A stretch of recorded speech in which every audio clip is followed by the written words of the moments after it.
আসসালামু আলাইকুম ওয়া রাহমাতুল্লাহি ওয়া বারাকাতুহু। আলহামদুলিল্লাহ নাহমাদুহু ওয়া নুসাল্লি আলা রাসূলিল কারীম আম্মা বা'দ। আউযু বিল্লাহি মিনাশ শাইতানির রাজীম। বিসমিল্লাহির রাহমানির রাহিম। আজকে আমি বিশ্ববিখ্যাত একজন প্রখ্যাত দ্বীনের দায়ী, পৃথিবীর প্রায় মুসলমানের মধ্যে অনেকেই চিনে, অমুসলিমরাও চিনে, মানুষকে সহি আকীদায় বা এক করার চেষ্টা করতেছেন এবং অমুসলিমদেরকে ইসলাম সম্পর্কে জানিয়ে সত্য ধর্ম ইসলাম তা প্রতিষ্ঠিত করতেছেন এবং অমুসলিমরা যাতে জাহান্নামের আগুন থেকে বাঁচতে পারে তাই তাদেরকে দাওয়াত দিয়ে ইসলামে আসার আহ্বান জানাচ্ছেন এবং যার দাওয়াতে হাজার হাজার মানুষ ইসলাম গ্রহণ করতেছে। আলহামদুলিল্লাহ, সেই বিখ্যাত দ্বীনের দায়ী ডাক্তার জাকির নায়েক সম্বন্ধে আমি কিছু কথা বলবো ইনশাআল্লাহ। আলহামদুলিল্লাহ, আমি প্রথম ইসলাম গ্রহণ করার পর আমি যে কোনো কারণবশত আমার কিছু পারিবারিক ব্যক্তিগত ঝামেলা হয়েছিল, যার কারণে আমাকে আবার বাড়িতে ফিরতে হয়েছিল বাবা মার কাছে। তো যখন ফিরেছিলাম তখন আমি নামাজ রোজা ঠিক মতো করতাম না, একটু ইমান হালকা হয়ে গিয়েছিল। তখন বাসায় বসে বসে ডাক্তার জাকির নায়েকের লেকচারগুলি আমি রাত্রে দেখতাম। দেখার পর আমার কাছে ক্লিয়ার হয়ে গেল যে ইসলামই একমাত্র সেরা ধর্ম, সত্য ধর্ম, এতে কোনো সন্দেহ নেই, নো ডাউট, কোনো সন্দেহ নেই, একেবারে ক্লিয়ার। আমি যখন ক্লিয়ার হলাম তখন আবার নামাজ শুরু করলাম। আর ডাক্তার জাকির নায়েকের লেকচারগুলি দেখে দেখে আমি দাওয়াতের উৎসাহ হই। বেসিক্যালি আমি বলতে গেলে ডাক্তার জাকির নায়েকের এই ছাত্র। এটা তো বলতে হয় যে কিভাবে অমুসলিমদের দাওয়াত দিতে হয় সে বিষয়ে আমি ডাক্তার জাকির নায়েকের কাছে উৎসাহ পেয়েছি। এরপর থেকে আমি বাসায় থেকে নামাজ পড়ি এবং অমুসলিমদের দাওয়াত দিই। প্রায় 8জন লোক কলেমা শাহাদাত পড়ার পর, ইসলামে আসার পর, বিশেষ করে কলেমা শাহাদাত আমি যখন পড়ালাম তখন 8 জনের পর আমার 8 জন যখন কলেমা শাহাদাত পড়লো তখন আমাকে বাসা থেকে বাহির করে দিল। এরপরে আমি দাওয়াত থামাইনি। যাই হোক, এভাবে দাওয়াতের কাজ করতেছি, ইনশাল্লাহ দাওয়াত মানুষ ইসলাম গ্রহণ করতেছে। এভাবে দাওয়াতের কাজ করতে করতে এক সময় দেখলাম অনেক ছেলেরা ফোন করে বিভিন্ন প্রশ্ন করে, আবার কেউ ফোন করে ইসলাম গ্রহণ করে। কিছু কিছু আমাকে প্রশ্ন করে উত্তর দিলে তারা মন মতো উত্তর পেলে তখন তারা আল্লাহ তাআলার দয়া ইসলাম গ্রহণ করে।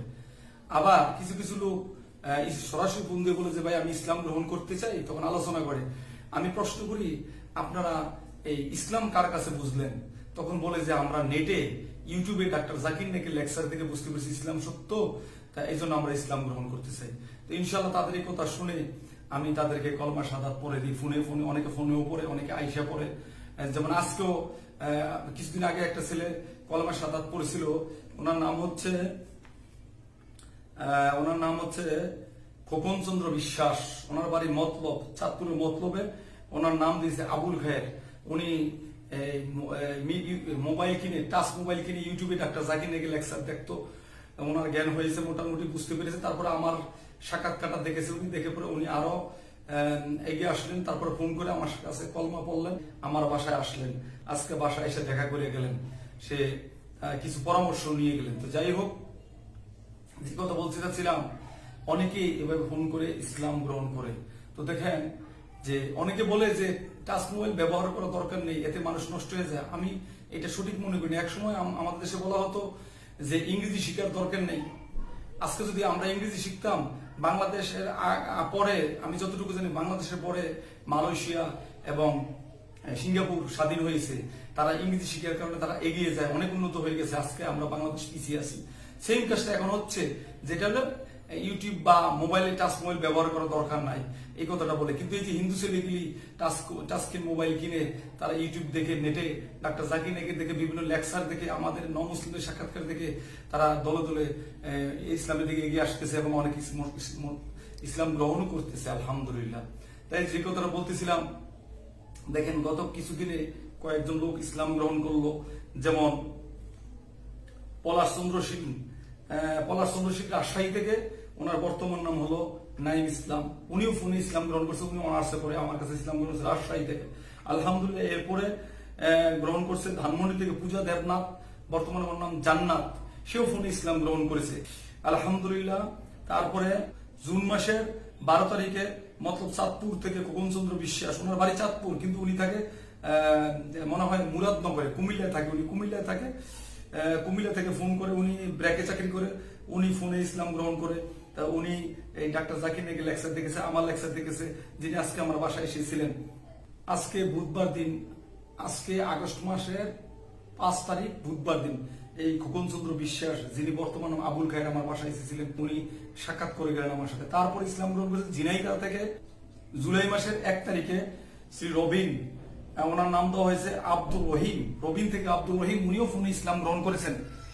ফোনে বিভিন্ন প্রশ্ন করে উত্তর দিলে বুঝাইতে পারলে তারা ইসলাম গ্রহণ করেন, অর্থাৎ আল্লাহ তাআলা যাদের কপালে হেদায়েত রেখেছেন তারা ইসলাম গ্রহণ করেন। তারপরে নরসিংদীর বীরপুর থেকে রাহুল দাস নামে জুলাই মাসের 28 তারিখ আমার কাছে ফোন করে সে বুঝতে চায় এবং সে ডাক্তার জাকির নাইকের লেকচার শুনেছে। তারপর আমার কাছে কিছু কথা বুঝতে চাইলে আমি তাকে বোঝানোর পর একটা কারগুজারি বলার পর সে ইসলাম গ্রহণ করে। তার নাম দিলাম, বললাম যে ভাই আপনার নাম কি দিব বলেন। সে বলল যে ভাই আপনার নামটা আমার খুব পছন্দ, মানে আমার যে আব্দুর রহমান নাম সেই নামটা পছন্দ, তার বন্ধুর সাথে পরামর্শ করছে এই নামে রাখবে। তারপর আমি তাকে আব্দুর রহমান নামই দিলাম। তো রাহুল দাস আজকেও আমার সাথে ফোনে কথা বলেছে, সে তার মাকে বুঝাইতেছে, ডাক্তার জাকির নাইকের লেকচার দেখাইতেছে। সে আমি বলছি যে ঠিক আছে আপনার মাকে আমার বাসায় নিয়ে আসেন, সে আগামী সপ্তাহে আসবে এই কথা বলেছে। তো ভাই দেখেন, এরকম অনেকেই ডাক্তার জাকির নাইকের লেকচার শুনে ইসলাম করেছে। দেখেছে অনেক হুজুরা মাহফিল করে, ওই ছেলেটা ওই হুজুরের কাছে ইসলামের দাওয়াত পায় না, কিন্তু ডাক্তার জাকির নাইকের লেকচার শুনে সে ইউটিউবে বুঝছে। তখন সে চিন্তা করলো কিভাবে ইসলাম গ্রহণ করব। তখন সে হয় আমাদের মতো লোকদের কাছে আসে, অথবা মসজিদের কোন ইমাম সাহেবের কাছে যায়, অথবা মাহফিলে কোনো হুজুরের কাছে কি ইসলাম গ্রহণ করে।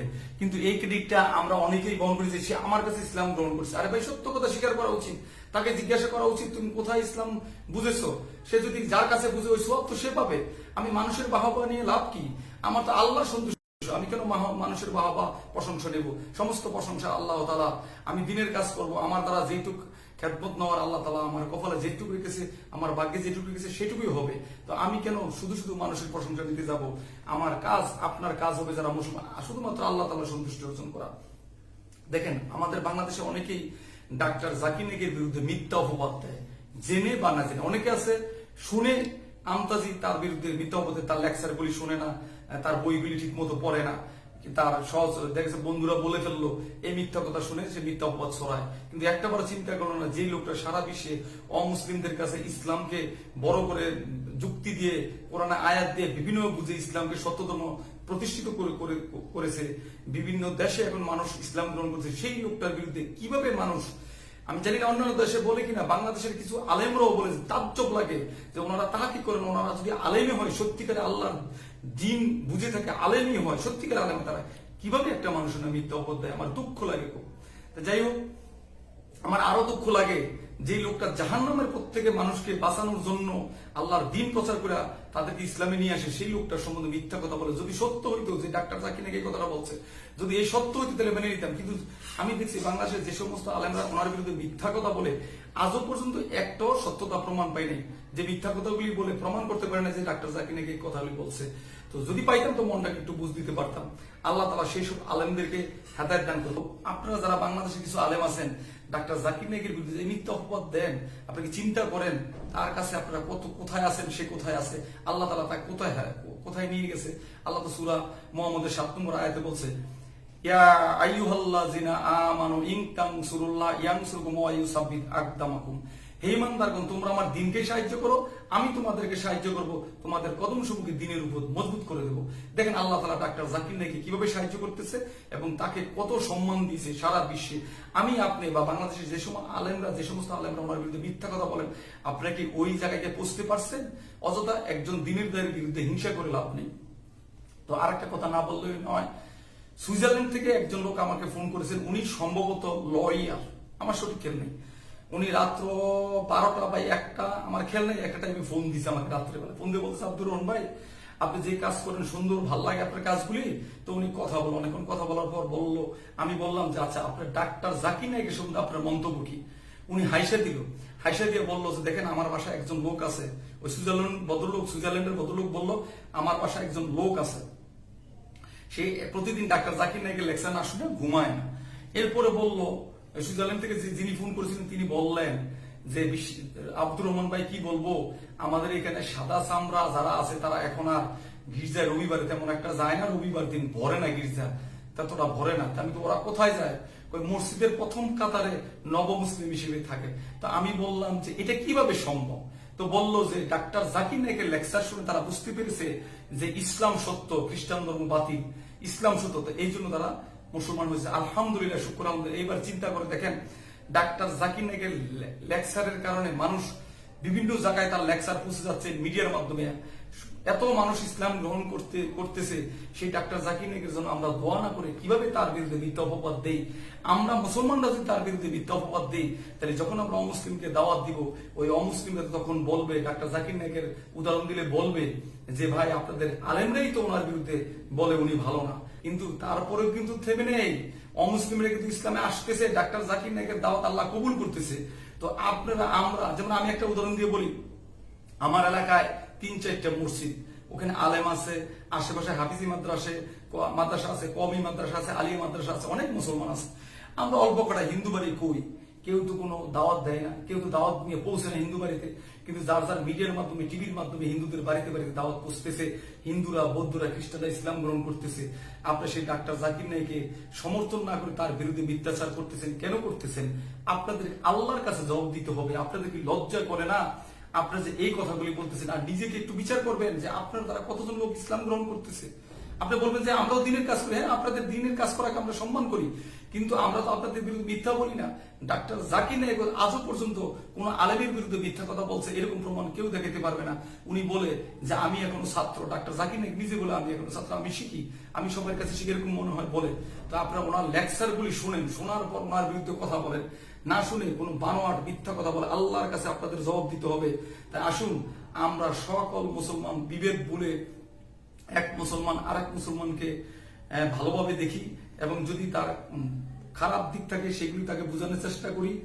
আর যদি আমার ভিতর খারাপ থাকে, আপনার ভিতর খারাপ থাকে, আমরা এই খারাপগুলি পরিবর্তন করার চেষ্টা করি। মুসলমান এক মুসলমান আর এক মুসলমান আয়না স্বরূপ। আমরা যদি এগুলি না করে শুধু বিরোধিতা করি, পক্ষপাতিত্বের কারণে বিরোধিতা করি, নিজের স্বার্থের কারণে বিরোধিতা করি, তাহলে এটা গুনাহ হবে। কারণ ইসলামের কোনো কথা যদি আমার স্বার্থের বিরুদ্ধে যায়, তাহলে এটাকে আমাকে ইসলামের কথাটাই মেনে নিতে হবে, আমার স্বার্থ দেখলে হবে না। আমাকে সোজা কথা, আল্লাহর সন্তুষ্টির জন্য প্রতিটা মুসলমানের কাজ করা উচিত। তাই আসুন আমরা এই ডাক্তার জাকির নায়েকের বিরুদ্ধে মিথ্যা কথা না বলে আমরা তার জন্য দোয়া করি, এবং তার মতো দাওয়াত দেওয়ার কাজ করার চেষ্টা করি, এবং তার কাছ থেকেও শিখি। সেই যে দাওয়াতের কাজ করতেছে, অনেক আলেমরা শিখতেছে, আমিও শিখেছি। আমি এখনো ওনার লেকচার দেখি, আমি চেষ্টা করতেছি যে ওনার মতো তো পারবো না, ওনার লেকচার থেকে শিখার এখনো চেষ্টা করতেছি। আল্লাহ তাআলা ওনাকে নেখায়েত দান করুক, আমাদেরকে নেখায়েত দান করুক। আমরা যেন মুসলমানদের আমলি দাওয়াতের সাথে মুসলমানদের আমরা নামাজের দাওয়াত দেই, হ্যাঁ, তারপরে ইসলাম দাওয়াত দেই, অমুসলিমদেরকে আমাদের দাওয়াত দেওয়া উচিত। তো ডাক্তার জাকির নায়েক তো সেটাই করতেছে। দেখেন, একটা লোক অসুস্থ, জ্বর, আর একটা লোক মৃত্যু সজ্জায় প্রায় মরে যাবে, এমন অবস্থায় অসুস্থ লোককে হাসপাতালে নেবেন না? যেটা মরে যায় এমন অবস্থা, তাকে হাসপাতালে, নিশ্চয়ই যেটা মরে যায় আগে সেটাকে হাসপাতালে নিতে হবে। তো তেমনি ভাবে মুসলমানরা তো আমরা একদিন জান্নাতে যাব। মুসলমানদের ইসলামের কাজ সব দলই করতেছে। তো আমাদের উচিত অমুসলিমদেরও বেশি বেশি দাওয়াত দেওয়া, কারণ তারা মরলেই জাহান্নাম, তারা যাতে জাহান্নামে না যায়। তাছাড়া আমরা যদি আল্লাহর কাছে না আটকাইতে পারি, কারণ আল্লাহ তো বলছে সূরা আল ইমরানের 110 নম্বর আয়াতে, তোমরাই শ্রেষ্ঠ উম্মত, তোমরাই শ্রেষ্ঠ জাতি, তোমাদেরকে বের করেছে মানুষের কল্যাণের জন্য, তোমরা মানুষকে সৎ কাজে আদেশ করবে, অসৎ কাজে নিষেধ করবে, আল্লাহর প্রতি ঈমান আনয়ন করবে। তাহলে শুধু মুসলমানকে দাওয়াত দিলে হবে না। মুসলমানই শুধু মানুষ না, হিন্দুরও মানুষ, বৌদ্ধরও মানুষ, খ্রিস্টানও মানুষ, মুসলমানরাও মানুষ। অতএব কারণে মুসলমানদের দাওয়াতের সাথে সাথে অমুসলিমদেরও কলেমার ইসলামের দাওয়াত দিতে হবে, সত্য ধর্মের দাওয়াত দিতে হবে। এবং ডাক্তার জাকির নায়েক না শুধু, যারা দিনের দাওয়াতের কাজ করে তাদের বিরোধিতা ছেড়ে দিতে হবে। তাদের ভুল থাকলে তাদেরকে ব্যক্তিগতভাবে গিয়ে বলতে হবে। ডাক্তার জাকির নায়েকের ভুল থাকলে ওনার সাথে দেখা করেন। আজকে আমরা বাংলাদেশে দাওয়াতের কাজ করি, কয়জন লোক জেল খাটতেছি আমরা যে ওনার বিরুদ্ধে মিথ্যা কথা বলতেছি, কয়জন লোক জেল খাটতেছি, কয়জন লোক দেশ ত্যাগ করছি। আজকে ডাক্তার জাকির নায়েক শহীদ দিনের কাজ করে বিদায় ডাক্তার জাকির নায়েককে ভারত ছাড়তে হয়েছে। আপনি যদি শহীদ দিনের কাজ করেন, আপনারা মনে হয় জেল খাটতে হবে, আপনারও বিপদ আসবে, আপনারও হিজরত হবে। বিরোধিতা না করে তার জন্য দোয়া করি। এবং আমার এই কথায় যদি কেউ কোনো কষ্ট পেয়ে থাকেন, আমাকেও ক্ষমা করবেন, দোয়া করবেন। আমার বলতে গেলে আমাকেও যেন আল্লাহ তাআলা হেদায়েত দান করে সংশোধন করেন। তা আপনারা সবাই, আল্লাহ তাআলা আপনাদের সকলকে ভালো রাখুক। আমিন। আসসালামু আলাইকুম ওয়া রাহমাতুল্লাহি ওয়া বারাকাতুহু ওয়া আখিরু দাওয়ানা আলহামদুলিল্লাহি রাব্বিল আলামিন।